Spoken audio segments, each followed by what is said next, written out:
नमस्कार, मैं हूं अंकुर और आप देख रहे हैं सत्यहिंदी.com। सत्य हिंदी की एंड्रॉयड ऐप डाउनलोड करने के लिए डिस्क्रिप्शन में जाइए, वहां पे आपको एक लिंक मिलेगा जहां से आप ऐप डाउनलोड कर सकते हैं। अब एक नजर डाल लेते हैं अब तक की खबरों पर। बीते 24 घंटों में कोरोना संक्रमण के 1,41,986 नए मामले सामने आए हैं। ये मामले बीते दिन के मामलों से 21% ज्यादा हैं।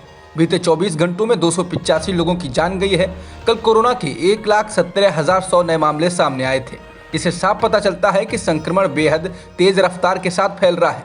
जिन 5 राज्यों में सबसे ज्यादा मामले आए हैं उनमें महाराष्ट्र में 40,925, पश्चिम बंगाल में 18,213, दिल्ली में 17,335, तमिलनाडु में 8,981 और कर्नाटक में 8,449 मामले सामने आए हैं। भारत में अब ओमिक्रॉन के मामले बढ़कर 3,071 हो गए हैं, जिनमें से 1,203 लोग इस वेरिएंट से ठीक भी हो चुके हैं।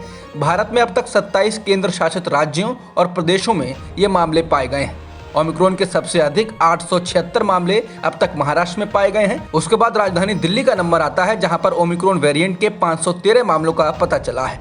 कर्नाटक में अब तक 333 मामले मिल चुके हैं और वो तीसरे पायदान पर है। राष्ट्रीय राजधानी दिल्ली में वीकेंड कर्फ्यू लागू हो चुका है। ये शुक्रवार शाम से ही शुरू हो गया है। दिल्ली में लगातार तेजी से बढ़ते मामलों के चलते ये फैसला लिया गया है।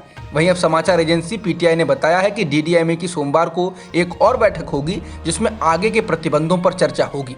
बता दें, दिल्ली में पिछले 24 घंटों में 17,000 से अधिक केस आए हैं। काशी के घाटों पर लगे ऐसे पोस्टर जिनमें लिखा गया था कि यहां पर गैर हिंदुओं का प्रवेश वर्जित है, उससे विश्व हिंदू परिषद यानी वीएचपी ने दूरी बना ली है। इस मामले में पुलिस भी जांच कर रही है और पोस्टर्स को हटा दिया गया है। पोस्टर में कहा गया था कि ये घाट और मंदिर सनातन धर्म, भारतीय संस्कृति, आस्था और विश्वास की पहचान है और जिन लोगों का सनातन धर्म में भरोसा है उनका यहाँ स्वागत है। पोस्टर में यह भी कहा गया था कि यहाँ गैर हिंदुओं का प्रवेश वर्जित है। इस बात को चेतावनी के साथ लिखा गया था। ये पोस्टर सोशल मीडिया पर भी खासा वायरल हुआ था। काशी के एएसपी राजेश कुमार पांडे ने कहा कि हम इन पोस्टर को लगाने वालों की पहचान कर रहे हैं और उनके खिलाफ कार्रवाई की जाएगी। वहीं विश्व हिंदू परिषद ने कहा है कि कुछ लोग चर्चा में आने के लिए इस तरह के नादानी भरे काम करते हैं और ये संगठन ऐसे कामों का समर्थन नहीं करता है। विश्व हिंदू परिषद ने कहा है कि वो भी इस मामले में जांच करेगा और उसके मुताबिक ही कार्रवाई की जाएगी।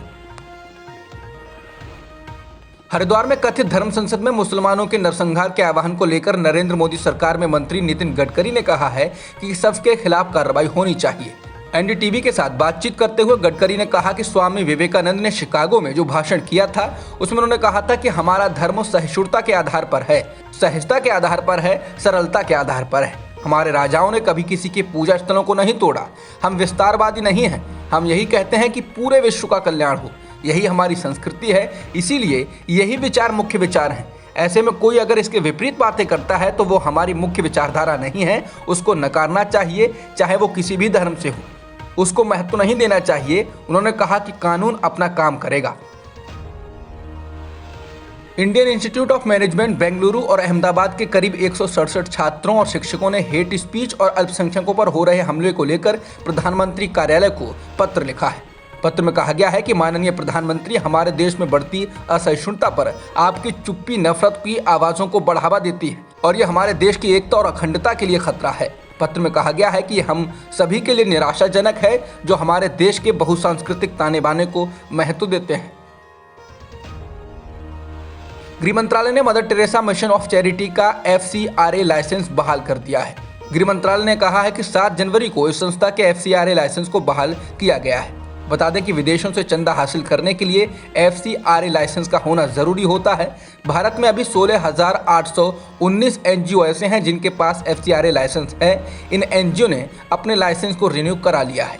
Mother Teresa missionaries of charities का लाइसेंस रिन्यू न करने पर विवाद हुआ था। संस्था के मुताबिक उनसे कहा गया था कि जब तक ये विवाद सुलझ नहीं जाता तब तक वो अपने किसी भी विदेशी सहायता वाले खाते का इस्तेमाल न करें।